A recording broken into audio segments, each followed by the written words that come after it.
Ndagushimiye wewe uri kurakurikirana kino kiganiro ya Sheikh Nizigiye ni muri za nyigisho itara bandanya nerekana ingene ukwizera Kristo gufise ubushobozi bwo guhindura ubuzima bw'abantu, ubuzima bw'imiryango, ubuzima bw'ibihugu. Isi turimwo irimwe ivyizerwa bitandukanye kandi vyose si vyiza, ariko rero hari ivyo tuba dusanganywe imbere yuko tuba abakristo, maze ugasanga biratuvangira. Rimwe na rimwe turakora ibintu binyuranye n'ivyo ijambo ry'Imana rivuga, biturutse kuri vya vyizerwa dusanzwe dufise, bisanzwe biri mu kibano, mu mico, aho twakuriye. Naramaze kuvuga ku vyizerwa bitare croyance mystique, vya bindi vy'abantu iyo umuntu abifise aca yumva yohunga mu kibano akaja kwibana ahantu kanaka kugira ngo anywane n'Imana, yigumire hiyo.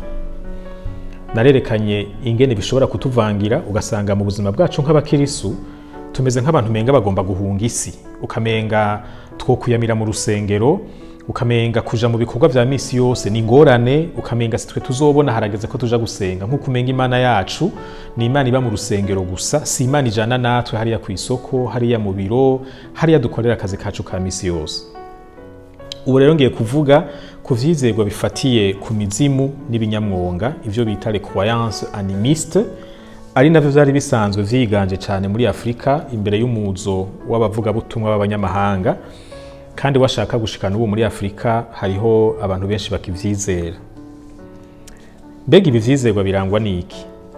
Ibi vyizerwa bivuga ko isi itaboneka igizwe n'ibinyamwonga bitandukanye, ibinyabubasha bitandukanye, harimwo cyane cyane ibinyamwonga, no kuvuga ni nk'ivyo twokwita amadayimoni mu mvugo ya Bibiliya, hamwe n'imizimu y'abantu bapfuye. Muri ibi vyizerwa baremera yuko imizimu y'abantu bapfuye iguma iyerera, iguma mu mashamba, iguma mu myonga, kandi birafise ububasha. Yaba iyo mizimu canke ivyo binyamwonga birafise ububasha bwo kugirira abantu nabi, washaka nivyo biganje ibiboneka. Kubera ibi bintu bitaboneka bifise ububasha bwinshi, aba animistes bemera yuko ari byo biganje ibiboneka. No kuvuga ko ibintu tubamwe mu buzima bwa misi yose biva kuvyo bya bindi bitaboneka bishatse biraguhakomererwa neza canke bikaguhakomererwa nabi. Iyo umuntu agize ivyago mu buzima, kumbura agapfakara, akabura abana, inka zigahona, hari ukuntu baca babonamwo vya binyabubasha nivyo biriko biramugirira nabi umuryango wiwe. Hanyuma kubera rero bishobora kutugirira nabi, abantu bagendera muri ibi vyizerwa n'abantu bakunda gushira imbere cyane ibintu vy'ibimazi, no kuvuga gukora ibikorwa canke gukora ibintu binezereza vya binyamwonga, ya mizimu, kugira ngo ntibihave bibagirira nabi. Barakunda ibintu vy'ibimazi, barakunda gutanga, guterekera, kuko nivyo bituma ngo binezerwa, gutyo ntibibagirire nabi.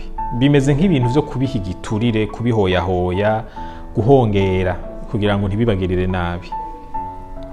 Abantu bo muri ibi vyizerwa iyo bavuze gusenga baba bavuze gusaba. Bobo ntibumva ko Imana hari ibintu basaba, bavuze gusenga no kugenda gusaba ivyo bipfuza. Natwe basokuruza nivyo bakora, baciye kuri kiranga kiri umweru, ivyo tugusaba bingana n'ubwoya bw'inka, bingana n'ibi na biriya, uduha abana, uduhe ibitungwa, uduhe imirima. Muri uku kuntu batahura ivyo gusenga, bumva ko nibo bafise ivyo basaba Imana, Imana ntavyo ifise ibasaba. Nico gituma washaka atani ibintu vyo guhinduka ingeso birimwo, umuntu araba umunyangeso mbi, mugabe yakeneye abana akaja ku mupfumu, akaja kurondera nyene ngene vyogenda, ntiyumva ko hariho icyo ategerezwa guhindura kugira ngo ashobore kwemererwa guhabwa ivyo yipfuza. Kuko mu gusenga, mu kwizera, mu kwemera kw'abo bantu, guhindura ingeso ntibikenewe. Ikurikizi rero z'ibi vyizerwa ziratandukanye kandi ziragaragara mu buzima bw'abantu batari bake n'uyu munsi mu gihugu cacu. Mbere washaka n'igihe umuntu atabasenga kiranga, atabandwa, kubera arivyo basokuruza bacu bakuriyemwo, inkurikizi zavyo ku buzima bwabo bwa misi yose usanga n'ubu zikidufashe, kuko bica bivangana n'imico, ugasanga tubikuriramwo, turavyigisha tutazi ivyo ari vyo, ugasanga nivyo bitubosha. icambere kibaranga ni ukubaho mu bwoba, n'abantu batinya cane cane ibi bintu bitaboneka, iyi monde invisible, n'abantu bafise ubwoba cane, kandi uko kubitinya birumvikana kuko bataba bazi ico bishobora kubakorera, baba biteze ko bishobora kubagirira nabi bigace bibatera uruhagarara. Ngira ngo ngaha murumva ko binyuranye no kwizera Kristo. Ukwizera Kristo ego nivyo hariho ububasha butaboneka, hariho abamarayika, hariho abadayimoni, hariho satani, hariho Imana, ariko ivyo vyose biri munsi yo kuganza kw'Imana. Amadayimoni ntakora ibintu vyose yipfuje, satani ntafise uburenganzira bwo gukora ikintu cyose ashatse. Imana niyo imushingira karimbi, ivyo akora nivyo yemerewe. Ikirenze kuri ico, Imana irazigama abantu bayo. Nico gituma mu kwizera Kristo harimo kurema, harimo gutekana, harimo ivyizigiro vya kazoza. Ntitubaho mu ruhagarara, umwana wanje azohava apfa, bizohava bigenda gute? Nivyo kubera turi Misiri mu icaha, abantu barapfa. Ariko ntitubaho turi dutekewe n'ubwoba. Iyo umukirisu abaye hatekewe n'ubwoba, nukuraba neza yuko ukuntu yatahuye Imana kumbure atavyitiranije na vya bindi vy'Abanimiste. Ivyo abakirisu bizera ntibisa n'ivyo Animistes. Imana yaduhaye ububasha mbere no gusenda n'amadayimoni. Mu Banimiste ntibibaho. Uragerageza kubihoyahoya mu guterekera no gukora iyindi migigwa, mugabo nta bubasha bwo kubitegeka ufise. Nico gituma rero nashaka gutera intege abakirisu ngo tumenye ivyo twizera ntitubivange. Ikindi ca kabiri, aba Animistes ntashaka bagira ryo gutahura ibintu kugira ngo kumbure bamenye ingene babitunganya. Akarorero nama nkunda gutanga koroshe cyane ni inkuba n'umunywa amazi.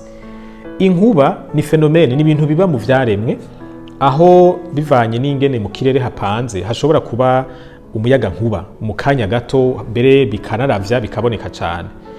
Ariko mu Banimiste ibintu nk'ivyo bimeze nk'ibirengeye ubwenge, baca babishira muri yasi nyene y'ibitaboneka, aho kwiga ngo bamenye mbega ni kubera iki inkuba zituragara hagira hagwa imvura, ni kubera iki, baca babifata nk'ibintu vy'imwe mu bintu spirituel.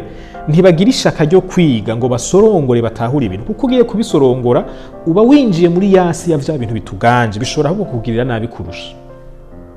Umunywa w'amazi, abarundi babonye ajya amarangi ameze nk'umuzingi uciyemwo kubiri, babona akunda kwiyerekana imvura igirigwe, mugabo kenshi ntibikigwa nk'uko umuntu yaravyiteze, bati ni umunywa w'amazi, ni ikintu kinywa amazi. Ntibigeze bafata umwanya ngo bige bamenye biva kuki, ni kubera iki biva muri uwo mwanya, bivanye naho izuba riri, ibicu ingene bipanze. Kuko muri animisme ibi bintu menga birarengeye ubwenge, biba biturutse muri yasi y'ibitaboneka, kubera rero navyo bituganje. Si vyiza kuvyinjira ngo tuje kurondera gutahura ivyo bintu, twahava twikwegera ingorane. Nico gituma baca barondera inyishu, insiguro zoroshe, des solutions simplistes. Ntibateza imbere science, ntibateza imbere ubumenyi, baca babiha insiguro zo mu buryo bw'impwemu, bigaca bigarukira aho nyene. Ariko mu kwizera Kristo, Imana yaduhaye igikorwa cyo kuganza ivyaremwe. Ico gikorwa kiradusaba kuvyiga ivyo bintu Imana yaremye. Adamu yasabwe guha amazina ibikoko. Ico ni igikorwa scientifique. Ntidushobora kuganza ivyo Imana yaremye tutabitahura, kandi kubitahura ntituzobihishurirwa na mpwemu yera. Biradusaba ko tuja mu ishure tukamenya ivyo abagize ubuseranguzi imbere yacu bashize ahabona, ibitarakorwa k'ubuseranguzi tukabukora, tukabivumbura. Imana yaraduhaye ubwo bubasha buri mu bwenge bwacu, ishaka ko tubukoresha. Ica gatatu kiranga Abanimiste ni ukwitega ko ibintu bizokwikora. Iki ndacita fatalisme, ni fatalisme mu Gifaransa. Abanimiste bavuga bati nimba vya binyabubasha binkunze bizompa ivyo nkeneye, jewe ico nkora ibikorwa bibinezereza gusa, ibisigaye bizompa uruvyaro, bizompa ibitungwa bizogwira, aha ni mu bikorwa vy'ubworozi, uburimyi bwanje buzotera imbere, nzorima nimbure. Aho kwicara bakiga icotuma imirima imera neza kurusha, bakiga ikirere, bakiga isi, ivu, bakiga ubwoko bw'ifumbire butandukanye, babona yuko bagiye kwakiranga bagakora ya migigwa, ivyo bintu bizokwikora. Bantu b'Imana, mu kwizera Kristo ntihaba icobaye, haba inkurikizi y'ico dukora. Imana iraduhezagira, ariko ihezagira ibikorwa vy'amaboko yacu. Imana yaraduhaye ubushobozi bwo kwiyumvira ibikenewe no kubivumbura no kubikora. iyo tubikoze bihwanye n'ubugombe bwayo Imana irabihezagira bikavamo umwimbu bikaduteza imbere. Ukwizera rukristo si ukwizera fataliste kuvuga ngo hazoba icobaye, oya, ni ukwizera kuvuga ngo hazoba inkurikizi z'ico nkoze gihezagiwe n'Imana. Icanyuma ngira ndangirize ko kiranga Animistes bavuga yuko kenshi usanga ukuganza l'autorité kubamwo agahotoro, ni oppression. Kubera iki? Kubera aba bantu bitwa abaganza bafatwa nk'abantu bahawe n'Imana, Imana zarabahaye, n'abantu Imana zagomwe, n'abantu Imana zashimye. Hari ukuntu biriya binyabubasha bitaboneka byabagomwe, nico gituma vyabahaye burya bubasha bwo kutuganza. Mu Animistes kuba umulideri birafise ukuntu bivanganye n'ibintu vy'impwemu, nico gituma washaka na kera na twebwe umwami ahezagiye imbuto abarundi baba bazi yuko bazoca bimbura neza. Scientifiquement ivyo bintu ntibikunda kugira ngo abantu barime bimbure. Hariho amakondition climatique, hariho imbuto barima mbega zirarobanuwe, hariho kwitwararika imirima, n'ibintu bifadika, n'ibintu biri scientifique. Umuhezagiro w'Imana ntusubirira igikorwa c'ubwenge. Mu kwizera rukristo umurongozi n'umukozi w'Imana ari munsi y'ububasha bw'Imana. Imana ntikunda ko ahaba kugira ngo akore ivyo yishakira vyose, ahubwo uwiswe umurongozi hariho ibintu Imana imwitezeko. Ikintu nyamukuru Imana ishaka yiteze ku bantu bose bitwa abarongozi ni ugukorera abo barongoye, ni ugufasha abo barongoye gutora umuti w'ingorane bafise. Murumva yuko mu kwizera rukristo uburongozi ntibushobora kuba uburongozi bw'agahotoro. Bubaye bw'agahotoro bukozwe n'umukristo aba yabivanganije na vya bindi vy'Abanimiste. Uburongozi buhimba Imana ni nka burya burongozi bwa Kristo yitanze akitangira abantu agaheba ubuzima bwiwe. Ivyo biranyuranye rero n'uburongozi bw'aba Animistes kuko bobo baba babona uwo muntu ari muntu w'igitangaza yagomwe n'Imana, yahawe ububasha nyene yigira ivyo yishakiye, gutyo bigaca bituma abantu bakoresha uburongozi bw'agahotoro. Nashaka rero ndagutera intege wewe wankurikiranye muri ano majambo, ugira ishaka ryo gutahura ivyo wizera, ugira ishaka ryo kubigendera, cane cane urabe ibintu vyoba bikuvangira bituruka mu vyizerwa bitari ivyo muri Bibiliya, kuko ivyo nivyo bitubuza guhindura igihugu cacu. Ugasanga dufise inyifato z'Abanimiste, hanyuma abantu babona igihugu kidahindutse bakavyagiriza ukwizera rukristo. Kandi mu vy'ukuri igituma igihugu kitahindutse atari uko twubahirije ukwizera rukristo, ahubwo ari uko twagendeye mu bindi vyizerwa twakuye ahandi hantu. Imana itugirire neza, Imana idushoboze kuba abantu babizigirwa, abantu bagendera ivyo yabahishuriye.